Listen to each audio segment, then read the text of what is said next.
Mia loved to stroll along the seashore early in the morning at sunrise. Before the resort bustle, noisy crowds, and playful children appeared. At such an early hour, only a few runners crossed her path on the beach. She nodded politely to them, admiring their willpower and responsibility towards their bodies and health. Every evening, she made a promise to herself to engage in running or at least brisk walking. And every morning, the extraordinary beauty of the sunrise made her simply walk slowly along the water's edge and enjoy the tranquility. Sometimes the sea washed up lost items on the shore, swimming goggles, hair ties. But Mia couldn't imagine that today the sea would present her with such an unusual gift. Walking along the beach, Mia pondered how great it was that she had decided on this solo vacation. When she expressed her desire to go to the sea and sort out her thoughts and feelings to her friends, they kept suggesting various hotels where they could have a fun time together.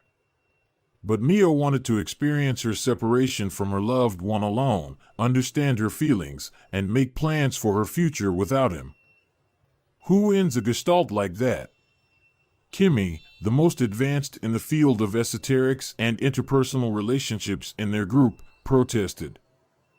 You need to get rid of all your ex's things, or better yet, burn them. Then express all your grievances over the ashes and scatter them over the sea. Kimmy, come on. Mia laughed. What grievances? What destruction of things? Derek and I talked it out like adults. We talked and came to the right decision that it's better for us to let each other go and go our separate ways. Yes, it's hard and painful for me without him, but mutual selfishness is not the best thing in relationships. He's being promoted to another country, my life is here. That's it. You're so spineless. Kimmy persisted. You should have fought for your feelings, for your future together. You could have pushed Derek a little harder, and he would have refused to move. No, I don't want to ruin his life. Mia thought to herself that not so long ago she reasoned just like Kimmy. But after many sleepless nights with these thoughts, she realized that her decision with Derek was the right one. They would remain good friends and wouldn't ruin each other's lives with long-distance relationships and mutual reproaches. After seeing Derek off at the airport and crying in the taxi, and then at home, Mia decided that a vacation on the seaside was the best thing for her right now. I want to go on vacation alone, don't be upset, girls, Mia told her friends when they rushed to her with a bottle of wine for moral support. I don't want to force myself to smile, go to discos, and put on a forced cheerful face. I don't want to.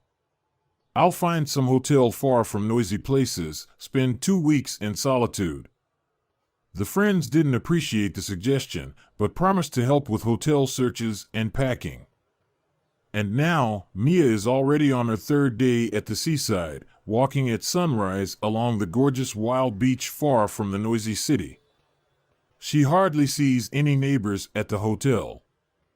Mostly, they are athletes or tourist groups who come to the hotel only to spend the night. It suits her just fine. The sea was stormy, the wind tousled her hair, but it was warm and pleasant. It was as if it tenderly kissed her face.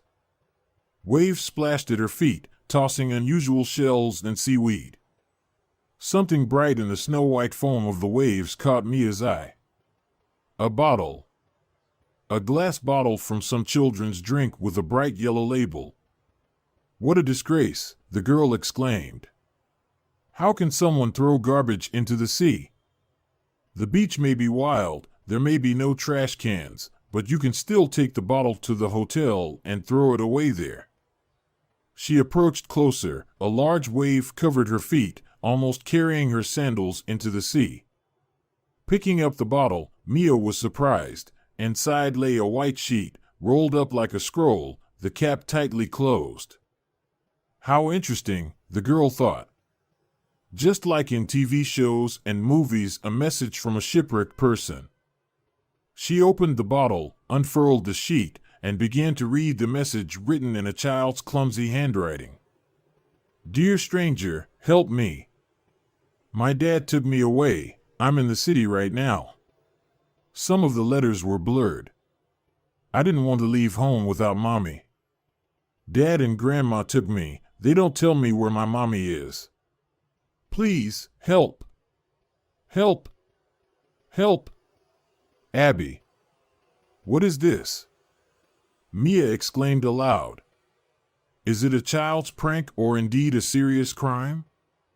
Was the child kidnapped, and is this the only desperate way for the poor girl to ask for help?" Mia felt a tremor, although the sun had already risen high in the morning sky. She wrapped the sheet back into the bottle and briskly walked back to her room.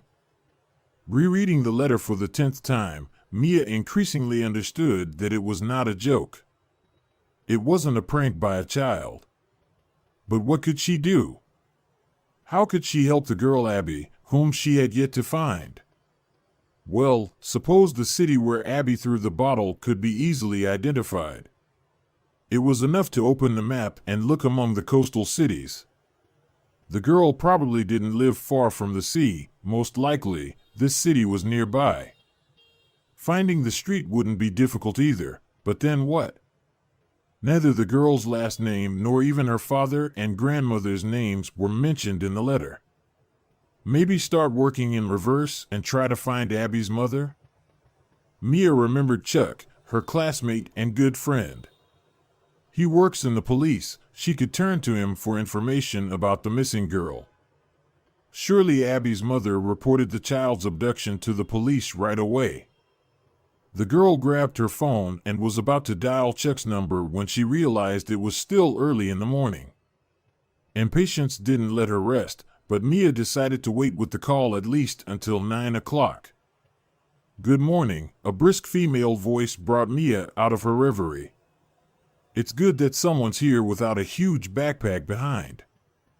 It turned out that the girl, immersed in thoughts about the mysterious girl Abby, didn't notice how she descended to the dining room for breakfast.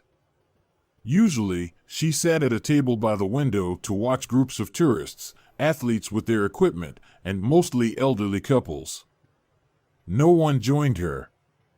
The noisy tourists ate in groups at a large table, and the couples, like her, preferred to hide in secluded corners of the dining room. The voice belonged to a girl about her age with such fiery red hair that it seemed her head was on fire. "Where do you usually have breakfast?"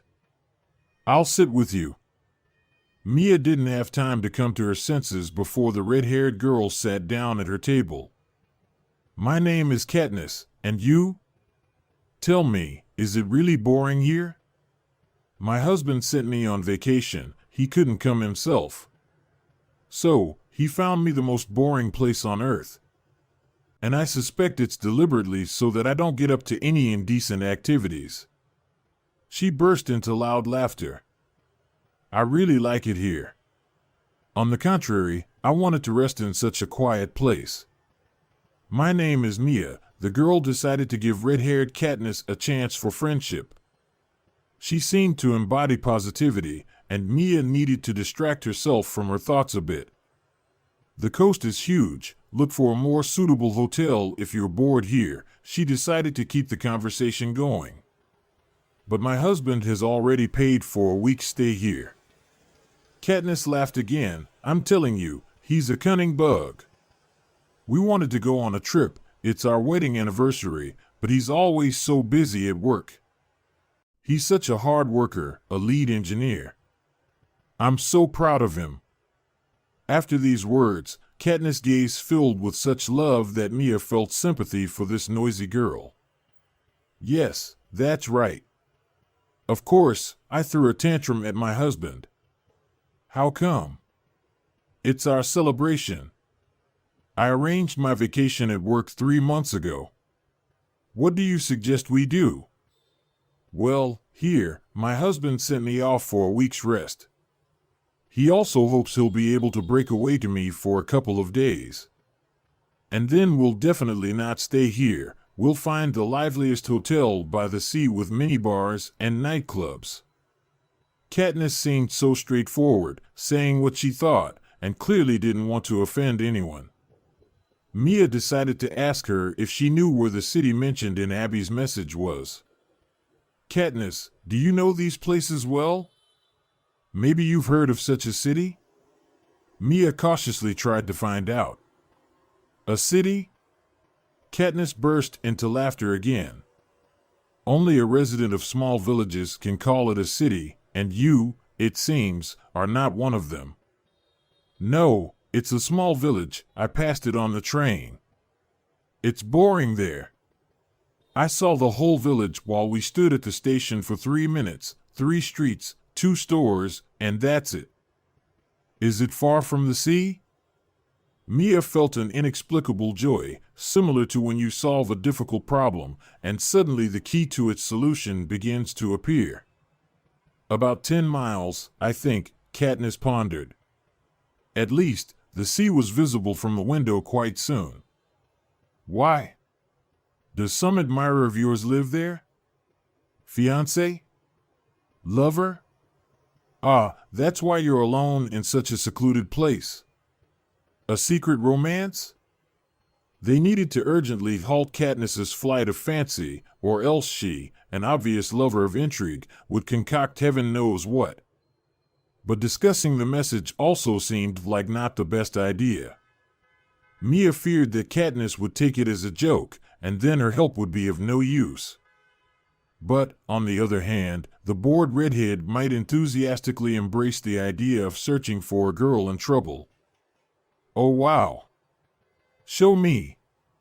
Katniss exclaimed impatiently, having finished listening to Mia's tale of the remarkable morning discovery. I have the bottle in my room. Come, I'll show you if you're interested, Mia offered. And the girls, done with breakfast, went up to Mia's room. So, well, it's clear here, Katniss said with a businesslike demeanor, carefully examining the piece of white paper. Judging by the handwriting and the mistakes, a child of 7 or 8 wrote this. It's lined paper, meaning it was torn from a school notebook. So, the girl is a 1st or 2nd grade schoolgirl. Mia was surprised. How did she not notice such obvious things herself? The search circle noticeably narrowed. It's summer now, so the girl was moved to the village, most likely after school ended, which means not long ago. Finding out who recently moved to the village with a 1st or 2nd grade schoolgirl won't be difficult. I'll take care of that, Katniss said, clearly attracted to the prospect of playing detective or rescuer. Mia, you need to find out from your friend if a report has been filed with the police about the abduction of a 7 or 8-year-old girl. I don't think the search boundaries are too large. Probably, the father wouldn't have taken the child thousands of miles away. How fortunate that you're here, Mia said gratefully. Getting through to Chuck proved to be a problem. He was probably on a mission. The man's mobile phone was switched off. The girls grew impatient waiting, but they decided not to take any action until they found out whether the child's abduction was real. However, the time spent waiting brought the girls closer together. The cheerful Katniss infused positivity. She radiated kindness and calmness. Mia told her about her relationship with Derek, and Katniss firmly replied that everything was done right. And a new love was already waiting for Mia just around the corner. The girls sat on the beach, having an impromptu picnic, when Chuck's mobile phone finally rang. Oh, Mia? Hi. Glad to hear from you. Mia heard her friend's voice. After chatting a bit about work and life, Mia told him about the find and asked for help with information about the missing child. Chuck promised to find out something by tomorrow morning. The evening sky turned bright orange. The hot wind turned into a refreshing breeze. Katniss had already gone back to her room. She had gotten a bit sunburned during the day, as always, in the first days on the beach. Mia sat on a large boulder, her feet caressed by a warm wave. her thoughts constantly returned to the mysterious girl Abby and her father. Why did he do this? Why did he take the child away from her mother? Most likely, the parents divorced and the mother didn't allow the father to see the child. But then the girl's mother was also wrong if she restricted their communication. Or maybe the girl's father has legal problems. Mia shuddered. An innocent adventure could turn out sadly. Yes, and she didn't want to involve Katniss in this adventure either. Finding the girl would be easy, but then what? Surely, she was always under her father's or grandmother's watch.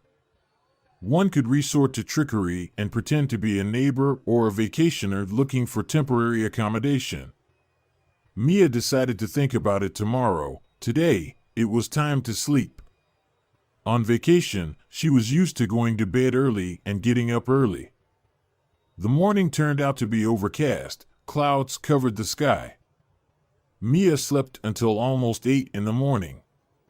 Barely opening her eyes, she heard a knock on the door. Katniss was already ready for adventures. "Why are you still asleep?" Katniss burst into the room like a whirlwind. "Come on, get yourself together. Let's have breakfast and go ahead. We have a train to the village in 2 hours." "What? Now?" Mia was surprised. "But we still don't know if the girl was kidnapped for sure." "Well, let's find out on the way," Katniss replied. "Your Chuck promised to call with news in the morning, remember? So, we'll find out on the road." Mia realized that arguing with Katniss's inexhaustible energy would be difficult. She headed to the bathroom. 2 hours later, the girls were already sitting in the train carriage. "So, Katniss, what's our plan?" Mia wasn't known for her combative nature. Her actions were always consistent, both in life and at work. "Yes, I've already thought it all through. Finding newcomers in a small village is easy. We can simply go into the nearest store and ask the shopkeeper if they're renting out a little house. Say, some acquaintances of ours recently moved here, and we want to settle somewhere near them. They'll tell us the address and maybe even take us there." Katniss chuckled. "It's not like our million-person cities where you'd be ignored or stepped over." And then Katniss interrupted Mia's mobile phone call. It was Chuck calling. The girls exchanged excited glances, and Mia anxiously picked up the receiver. "Mia, hey. So, what's up?" "You owe me one. I turned the whole department upside down. Looked into the info about your girl. No reports of abduction. There was a recent inquiry, but it was about an infant with a mother who's a drinker. The father took the child from her. Social services got involved. So, it's not your case." "Thanks, Chuck. You've been a great help. We'll catch up at home. I'll treat you to coffee," Mia said gratefully. Mia didn't know whether to be relieved by Chuck's information or not. On the one hand, there's no evidence of abduction, and the possibility of a silly childish prank still exists. But on the other hand, if it's not a joke, then more questions arise. Why didn't the girl's mother report the abduction? Maybe she doesn't want the attention either? "Katniss, what do we do now?" "I thought we'd find Abby, call the police, and return the girl to her mother. But now, if nobody's looking for Abby, what can we do for her?" Mia asked. "Wait, calm down." Katniss clearly had a new plan of action. "It's summer now. The new school year is coming soon. A new school-age girl has appeared in the village. I'll pretend to be a teacher from the local school sent to do a census of school-aged children. Do they still do that?" "I think so." "What good will that do us?" Mia still didn't understand. "What good?" Katniss was irritated by her friend's lack of insight. While I distract Abby's dad or grandmother, whoever's with her, you try to approach the girl and tell her you received a message and want to help. If it was all just a joke, you'll tell her off for it. But if it wasn't a joke, next time we come with the police. It's simple. Yeah, easy for you to say, but what if it doesn't work out? The dad might be unpredictable. We're two girls in an unfamiliar village. Oh, Mia, why are you such a scaredy cat? Katniss retorted. Look what I've got. She pulled a stun gun out of her bag. One zap and any troublemaker is out cold. The journey to the village took some time, and soon the girls were standing at the right station. And there's the little shop. Katniss pointed to a small, crooked building. Let's get all the details now. Play along with me. Katniss confidently swung open the shop door. Behind the counter stood a plump woman with a friendly face. Good day. Katniss greeted cheerfully. Could you please give us that bottle of water over there? Oh, it's so lovely here. Such clean air, not far from the sea by car. And there aren't hordes of vacationers. That's for sure, darlings. The shopkeeper took the water from the shelf and handed it to Katniss. I've lived here all my life and don't want to leave anywhere. When I go to the city, oh my head starts pounding, it's so noisy. Everyone's rushing somewhere, arguing. Katniss paid for the water and continued the conversation. Some friends of ours told us that some people recently stopped by your village. They really liked it. So, my friend and I are also thinking of renting a little house for a couple of weeks. Oh, a family arrived recently. Such a sweet girl with her dad and grandmother. And the dad always walks around looking sad. The woman seemed eager to share gossip. Such a distinguished man, but such sadness in his eyes. Our girls tried to find out if he's married. They fluttered their eyelashes, tried to chat him up. But he's having none of it. He just says hi and goes on his way. Often drives off somewhere. And the grandma's quiet as a mouse. You can't get anything out of her. She comes for bread and milk.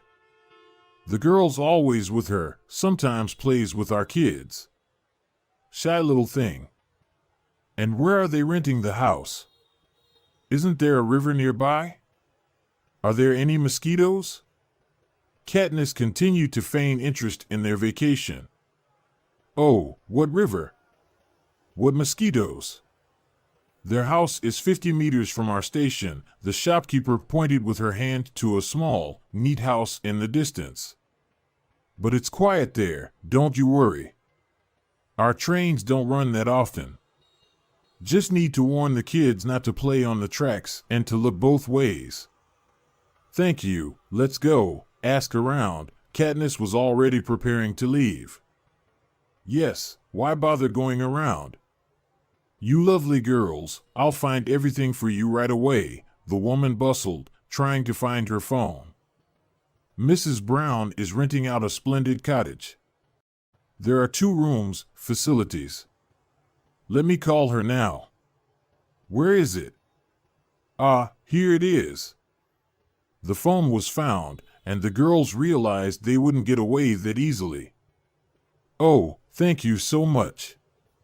You find out, and we'll have a look around. We'll come back to you and then go straight to Mrs. Brown. Katniss nodded to Mia and quickly turned towards the exit. I'll be waiting for you, girls, they heard her call after them. Phew.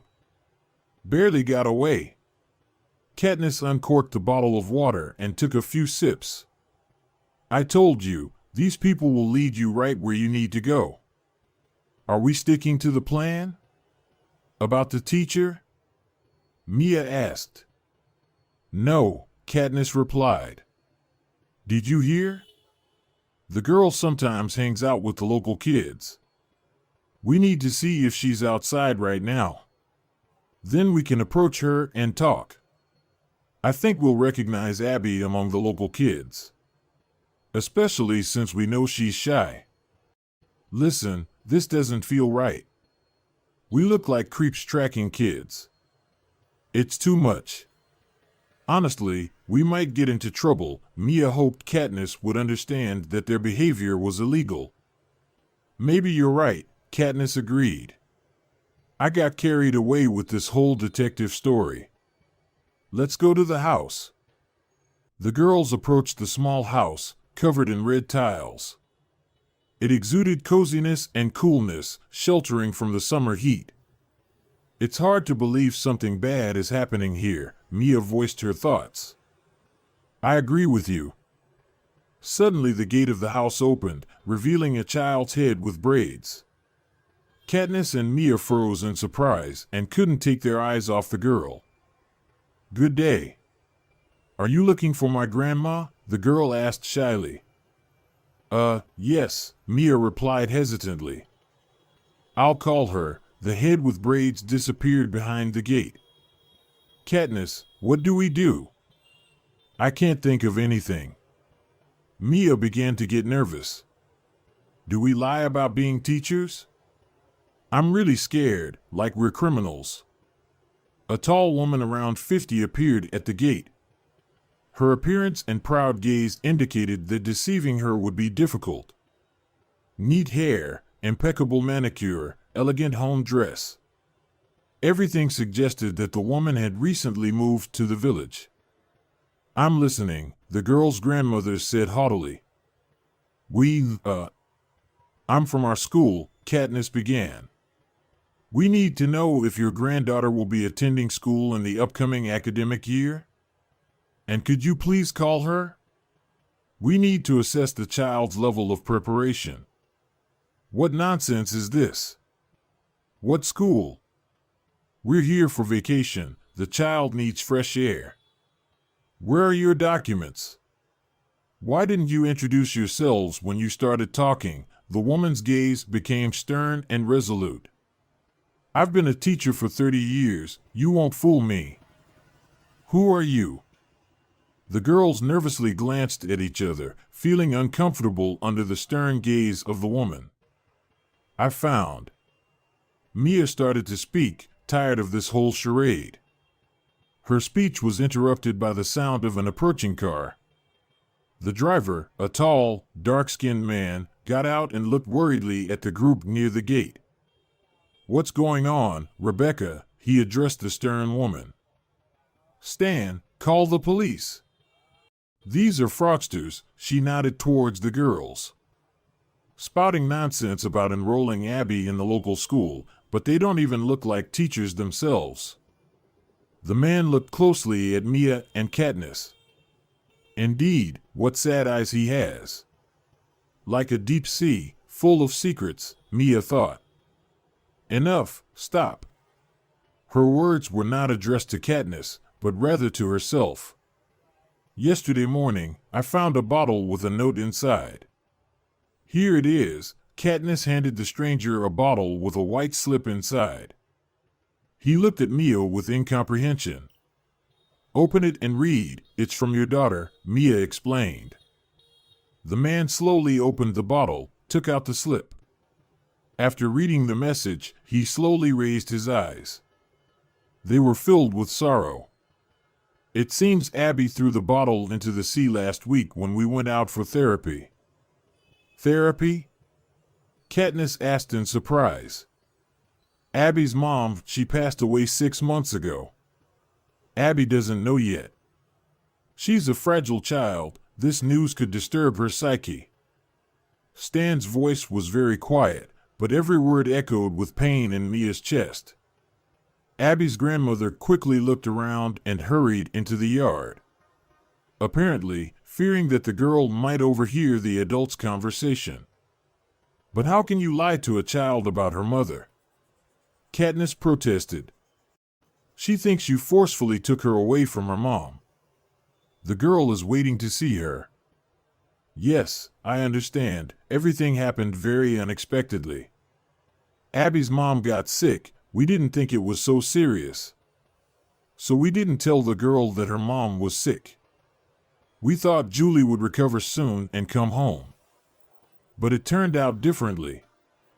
After school, my mom, Rebecca, and I decided to take Abby to the sea and gently prepare her for the terrible news. Abby is seeing a psychologist. I take her to the city 3 times a week. And then we walk on the beach together. Apparently, that's when she threw the bottle into the sea, and I didn't notice. I'm sorry, please. Everything is so foolish and ridiculous on our part. Mia felt very ashamed for her rude visit to this family, which was going through such sorrow. Oh, no. I think you did the right thing. Stan looked Mia in the eyes and his gaze warmed. You are a very responsible and kind girl. Mia blushed with embarrassment. Stan appealed to her with his calm demeanor, sad eyes, and sensitive understanding. Where do you live? Stan asked. Let me take you. Abby and I need a little distraction. I'm always away for work, had to temporarily switch to remote work, and there's bad internet in the village. Katniss quickly understood what was happening with Mia and why she couldn't take her eyes off Stan. Of course, yes. Please take us. I don't want to shake in the stuffy train car. Katniss decided to help her friend. My name is Katniss, and this is Mia. We only met yesterday, but I can assure you, Mia is the sweetest and most wonderful girl I know. Abby appeared again. She turned out to be fragile and pale, but her eyes were lively and sharp, looking with enthusiasm at the strangers next to her dad. Abby, are you ready? Shall we go for a ride? This is Mia and Katniss. They just arrived for vacation. Let's show them around. The girl timidly approached her dad, then got into the car. The rest of this long and eventful day passed in a pleasant atmosphere. The company drove around the surroundings. At Abby's request, they stopped at a cafe for ice cream. When they arrived at the girls' hotel, Stan got out of the car and awkwardly tried to talk to Mia. The man clearly didn't know what to talk about. Abby, come with me. I'll show you our gorgeous flowers in the flower bed. Katniss saw the awkwardness between Mia and Stan and decided to leave them alone. It was a wonderful day, Stan said. Such an unexpected meeting. Mia lowered her eyes and realized she was blushing again. I'm still ashamed of our behavior. But then we wouldn't have met. Can I ask for your phone number? Maybe we can go for another walk tomorrow? I promised Abby to take her to the movies. Of course, yes. They managed to exchange numbers when Abby ran up to her dad. Dad, it's so cool here. I saw such a small dog on a leash. The owner even let me pet it. Abby cheered up, her cheeks turned pink. I'm very glad, sweetheart, that you had some fun. Do you want to go to the movies tomorrow? Shall we take our new friends with us? Oh no, no. I'll pass. Katniss exclaimed. I'm planning to give my husband a scandal so he finally leaves his job for at least a week and comes to me. But Mia is free. She'll gladly go with you to the movies and the pizzeria. Hooray! The movies! Abby's eyes lit up with joy. Until tomorrow, Stan said. Until tomorrow, Mia replied. Wow! We have our own movie theater here. Katniss didn't want to leave Mia's room and kept chatting about today's events. And Stan, what a handsome guy. And he seems decent the way he looks after his daughter. I feel sorry for his wife, of course, and for Abby. But life goes on, and he clearly likes you. Mia herself realized that she had piqued Stan's interest. She liked him too, but she didn't want to start a resort romance. Don't you know? They're from your town. Didn't you notice the license plate on his car? Katniss, being attentive, couldn't miss anything. Really? No, of course, I didn't notice anything. Hope sparked in Mia's heart. What if it was fate? All recent events, were they just meant to be by someone above? Early in the morning, with the dawn, Mia went for a walk on the beach. It was cool, but she didn't feel the cold on her skin. Inside, it was as if a fire was burning. The girl kept remembering the messages that had come a few minutes ago. Good morning. Isn't today a beautiful sunrise? I remember you like early walks. In the following days, Mia spent time with Stan and Abby. Katniss finally managed to persuade her husband to leave work and come to her. And she signed up for all possible cosmetic procedures, manicure, sugaring, and the like. She was thoroughly preparing for her beloved's arrival. Abby was becoming less shy with Mia, and her smile appeared more often on the girl's face. Mia felt uncomfortable asking Stan about his deceased wife, but he himself realized that it was time to talk openly. Julia and I have been together since high school. In the lower grades, we were just friends. In the upper grades, we became a couple. They sat by the sea on a blanket. Abby was taken home to her grandmother, and they arranged an evening picnic. After school, we studied together at university, then got married, and our daughter was born. Julia was always active, enthusiastic. She rarely devoted much time to the family, could work until late at night. And on weekends, she would go conquer mountain peaks or raft down a river. At first, I shared Julia's hobbies and lifestyle, but with the birth of our daughter, I wanted a calmer life. Abby loved her mom very much. She always lacked communication with her. We talked about it with Julia.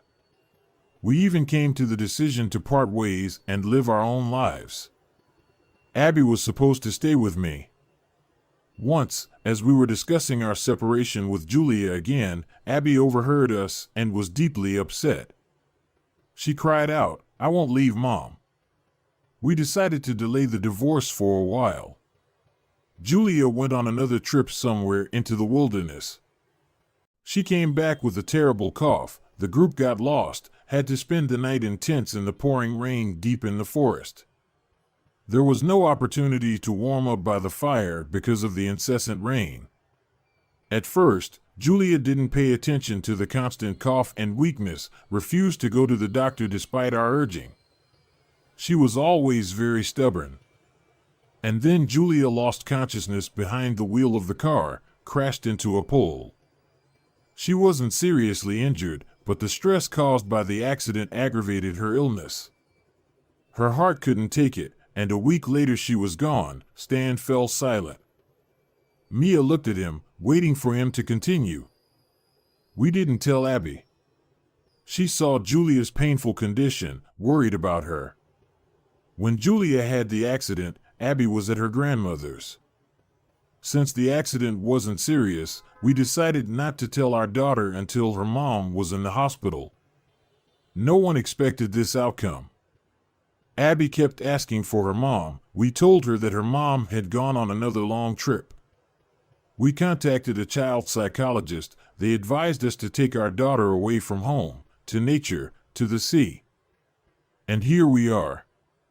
We found a good psychologist nearby. He works with her, conducts conversations. But Abby still needs to know the truth about her mom. She thinks you kidnapped her. Yes, of course, she needs to know. I'll talk to my daughter, but it's hard for me to make that decision. They spent the rest of the evening in silence, embracing. The next day, Mia and Abby walked along the promenade. Stan brought them to the city and then went to the bank. The girls enjoyed cotton candy. Mia, are you going to leave us? Abby unexpectedly asked. No, sweetheart, I'm not leaving. You and your dad have become very dear to me. I want to be with you even when we go back home. Did you know my mom? Abby's question caught Mia off guard. No, I didn't know your mom. But I heard she was very nice and kind, Mia replied. I know my mom isn't here anymore, Abby said with a sad voice. Dad and Grandma don't answer my questions. Before, I thought they took me away from my mom. Do you still think that way? Mia asked cautiously. Now I know the mom is in heaven. She became an angel. Mia caught her breath.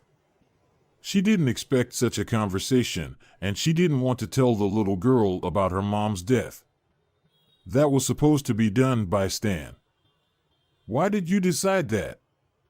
Mia suddenly thought, maybe Grandma has already told the girl the terrible news. I saw my mom in a dream today.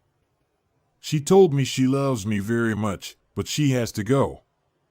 She also said that Dad will take care of me and never leave me, Abby said, taking a big bite from her cotton candy.